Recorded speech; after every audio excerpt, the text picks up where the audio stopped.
Yes, this is not clickbait. This video is as serious as it gets, and today I'm going to give you a date in which the 2024 crypto bull run as we know it could end. Now, I want you to come into this video with an open mind, an open heart, if you will, as well, because this is likely going to challenge every single thought you've had into this cycle. Most people seem to believe the crypto bull run has at least another 12 months to still go.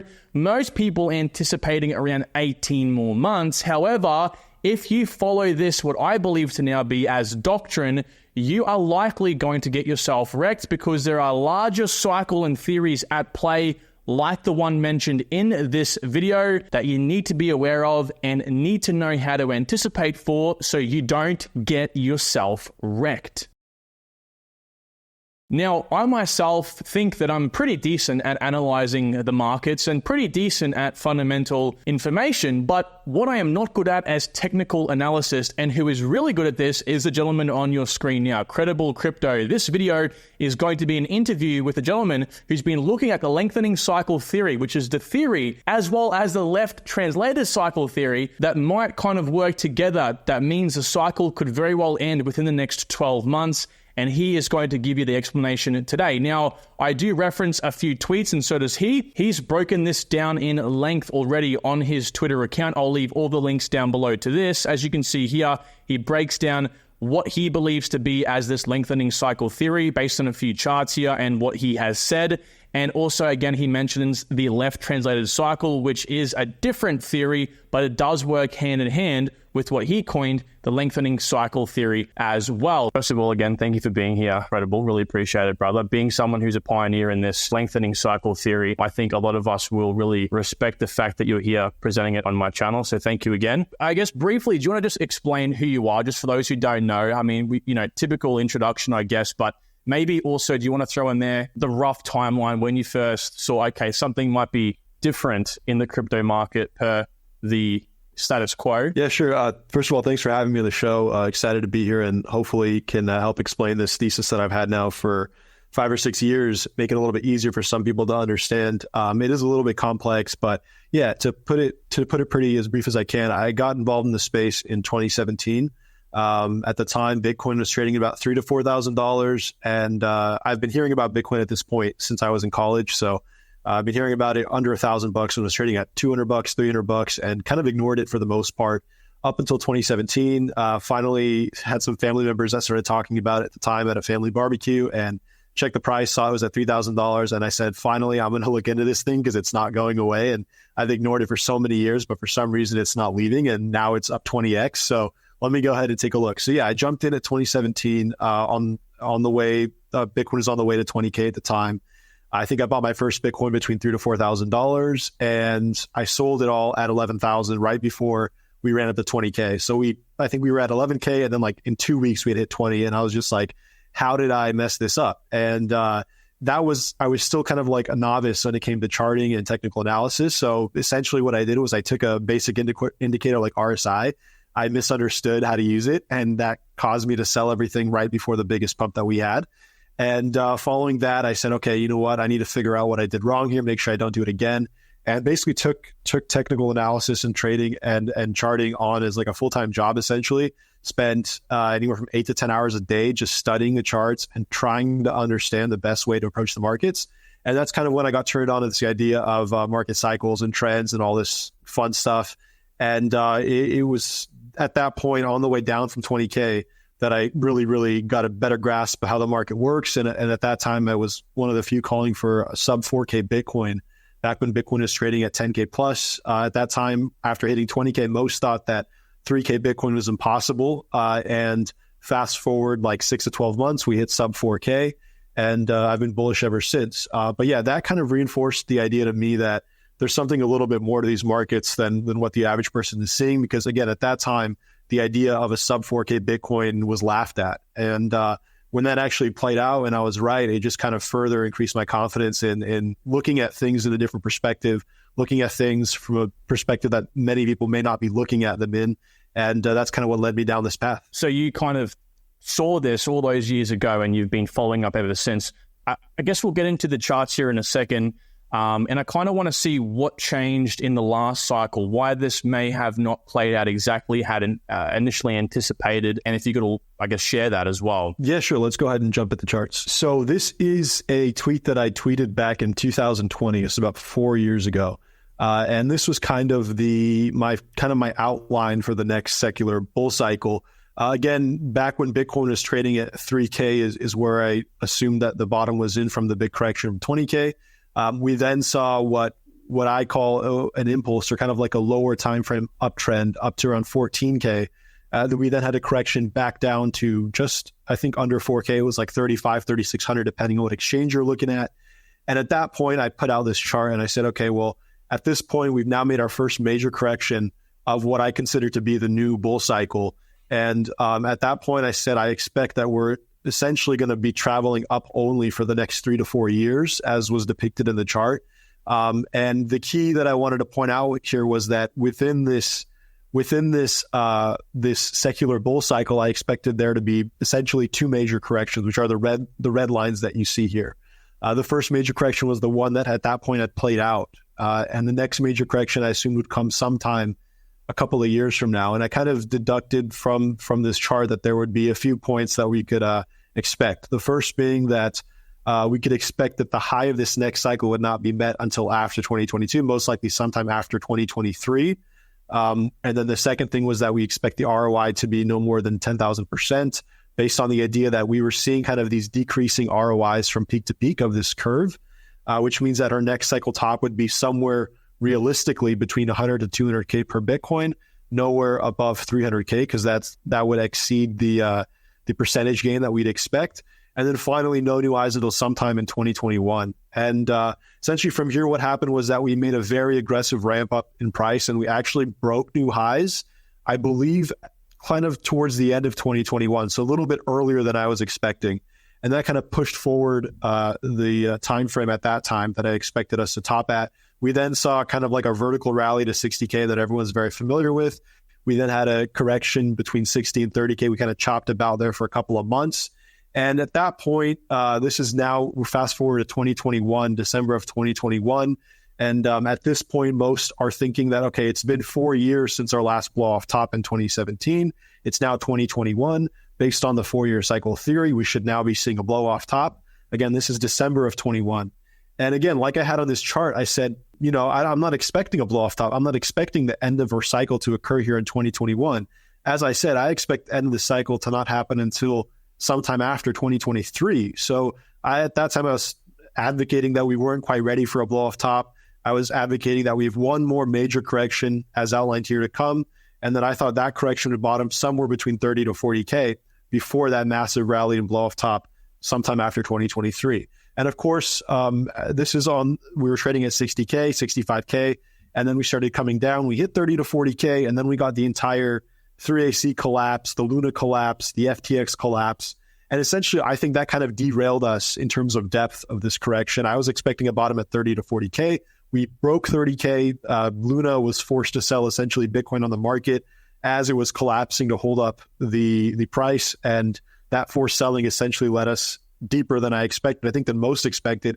Ended up hitting 15K, of course, which was our bottom. And now we are on that final leg up to the upside, which I think is going to be our blow off top to end this cycle, as I said 4 years ago, sometime after 2023. Are you interested in gaming, or particularly set on making millions in this upcoming crypto gaming craze? Well, allow me to briefly interrupt today's video with a word from Exaverse, a groundbreaking new AI-powered FPS game built with Unreal Engine 5 that seamlessly integrates intense shooter gameplay within crypto. Imagine the year is 2085. Earth, once a thriving planet, now a desolate wasteland. Humanity, forced to flee in a deadly plant-borne toxin, now clings to survival in space stations. But there is hope. A brave team is venturing back to Earth to find a cure and restore our home, and that is where you will come in. Exaverse is more than just a captivating story. It's a revolution in the Web3 gaming space. Forget pay-to-win mechanics that plague other projects. Exaverse is all about pure skill-based gameplay. The better you are, ultimately, the more you will dominate. Exaverse is backed by a team with experience on AAA titles like Apex Legends and Call of Duty, and they've already garnered an army of over 100,000 people who have signed up for their prize pool tournament. The fact that Exaverse is launching on the Epic Games Store, a home to currently over 230 million users, and already partnered with Web3 gaming giants like Immutable X, Merit Circle, aka Beam, GameSwift, Portal, and more, plus hitting two huge narratives being GameFi and AI, it's primed to be nothing short of an explosive bull run for this project. And for the long term, Exaverse doesn't want to be a one-and-done altcoin of this cycle either. They're heavily investing in the Web2 esports scene, which should draw in a lot, and I mean a lot, of demand and attention, as a competitive scene in esports can be monumental. Exaverse is launching their token in the next few days on April the 24th and has already mentioned the likes of Gate.io and MEXC that it will be listed on, as well as mentioning the high probability of other tier 1 exchanges very soon as well. If you want to learn more about Exaverse, check out the description for all those links, and let's get back to the video. I mean, if you just have a look at the chart as well, objectively speaking, and I'm not a TA guy myself, but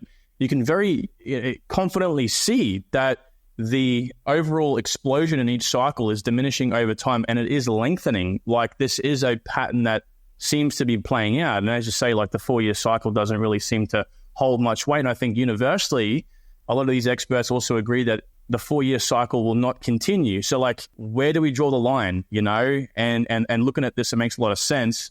I was going to ask you quickly, I know you want to move on here, but just briefly, what did you expect to have, roughly speaking, like within a quarter or so, the all-time high as per this cycle? Like, when were you anticipating that based on this chart? Yeah, so essentially I have another chart that I shared a little bit after that chart. This was shared back when Bitcoin was on its way down from the last peak at 65K. And again, this is where I was expecting that second major correction down to 30, 40K. And based on this, I was simply saying that, again, we're expecting kind of a lengthening cycle. And you can actually see this chart makes it even more clear how every single one of our blow-off tops occurred. It took longer than the prior one to occur. So the point I was making here was that if our cycle top was at 65K, you can see here that that would have been 1,064 days since our last bottom. And the prior cycle was 1,064 days since our last bottom. So if we assume that the cycle has now ended at this local high, then it breaks this pattern of lengthening highs, of lengthening blow-off tops, of lengthening cycles. And so that was another kind of a piece of evidence that I said supports the idea that this was not our final top for this cycle, which is why I was remain bullish through this downturn. And now we're back at new highs, and we've now extended past that. So really the criteria for a top at this time was anything longer than the prior top, which was 1,064 days. We've now obviously passed that, and we're now well into, I think, I'm not sure exactly how many days, I want to say 1,500 days plus since our bottom, and this now fits the criteria. The timing is flexible, so at that time, it just totally depended on momentum and how quickly we recovered from the correction. But I recently made a YouTube video that actually talks about how I expect, based on the current data and how quickly we've now recovered, that we should see a new all-time high, or a cycle top or a final top, a blow-off top for this cycle sometime in Q3 or Q4, around September or October of this year. And that's based on the current data and based on how quickly we've now broken prior all-time highs and kind of recovered from what was this second major correction that I've been talking about since 2018. And what kept this valid? Was it the Elliott wave theory you speak about, or were there more like technical and fundamental reasons as to why this you feel like this has maintained and hasn't broken this, you know, sort of lengthening cycle pattern? Yeah, so from a very, if I can, this actually might be the best way to explain it, but basically, yeah, in other words, Elliott wave theory, or some people get a little bit, they get a little turned off when I use Elliott wave because a lot of people don't quite understand what it is, and there's a lot of misconception around it. So when they hear that, they think this is BS, but Elliott wave is just a study of market structure. So if we look at this chart here, basically the idea is if we put our major low here at 3K back in 2018, we made a high here at this top of this one, which is the first wave at 14K.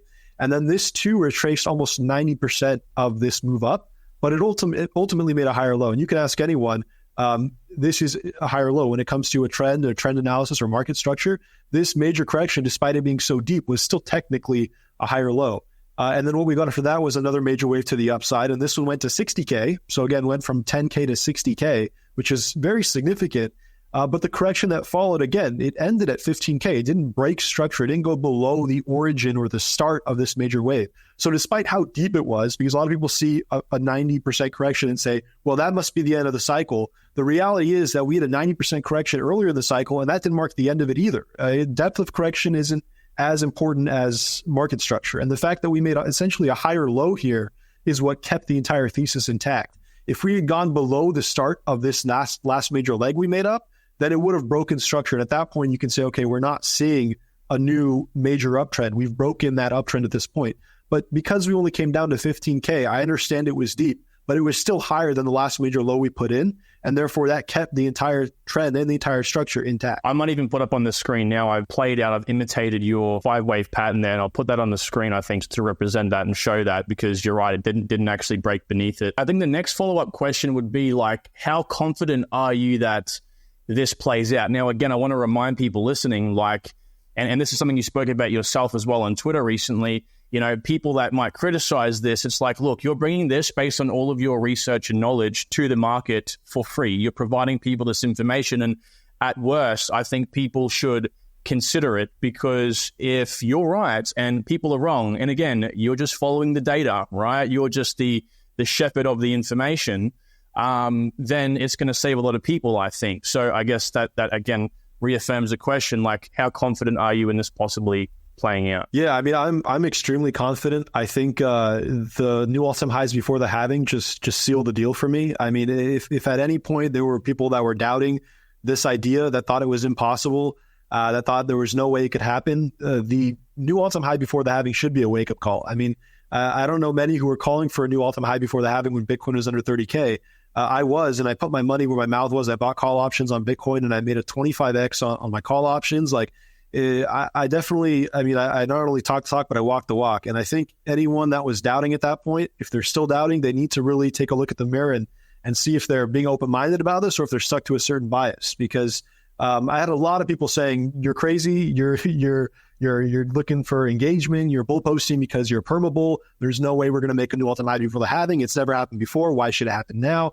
And we did. And so at this point, if you're still doubting me, I don't know if it's necessarily objective, but I'm extremely confident. There's nothing that I'm more confident about. I've been pretty confident throughout the last 4 years, honestly, but the all-time high before the halving has just sealed the deal for me. Yeah, I think people are stuck in their ways and they slap labels on things they don't agree with, right? So I think the last question I have for you, CrediBULL, is how could people prepare? Is there anything that you're doing that you think that other people might be able to pick up and take on? Yeah, I think honestly, the best way to prepare for something like this is to educate yourself, to spend time to research the data and time to research the various opinions on the market. There's always going to be differing opinions, and it's funny. I've had some people say, like, you know, how can you say these things? You're leading people astray, and I'm like, well, it's a silly comment to make, because if I was leading people astray by saying that we're going to make a new all-time high before the halving, and we did, then who was really leading people astray, right? Like the people who were saying we wouldn't, right? So I would never go and say that someone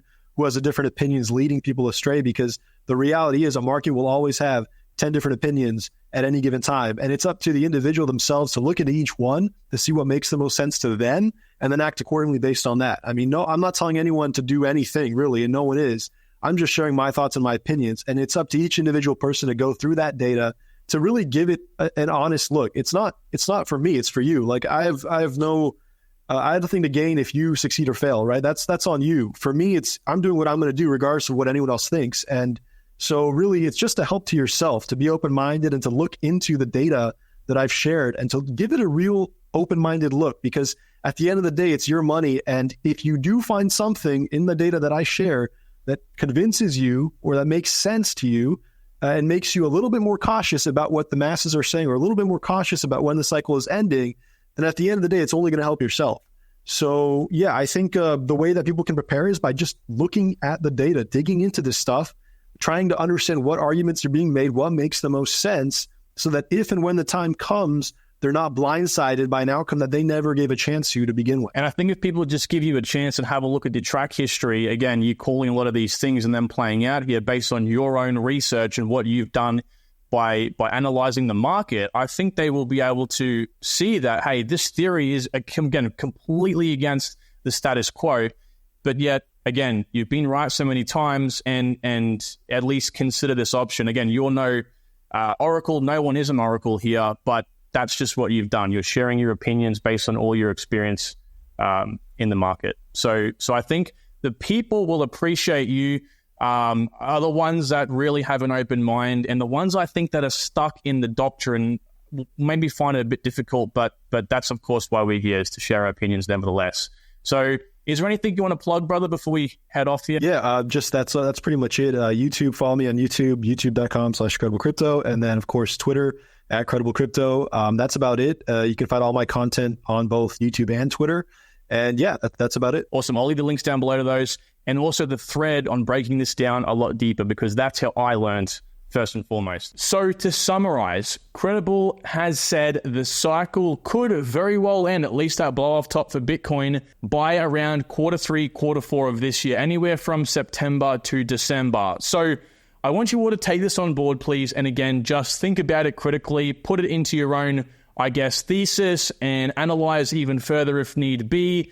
Think about it, maybe research more that left translated cycle I spoke about a few times in the introduction, and come up with your own ideas, alrighty? But please, moral of the story, I think I can speak on CrediBULL and myself in this sense. We just want you guys to basically think of all options and be as safe as possible, right? We want you to make money. We don't benefit from you losing money, right? If we didn't share this and we kept it to ourselves, or he kept it to himself, right, it might put a lot of people at risk, whereas at least sharing this might save a few people. So thank you all. I will talk to you all soon. Take good care. Bye.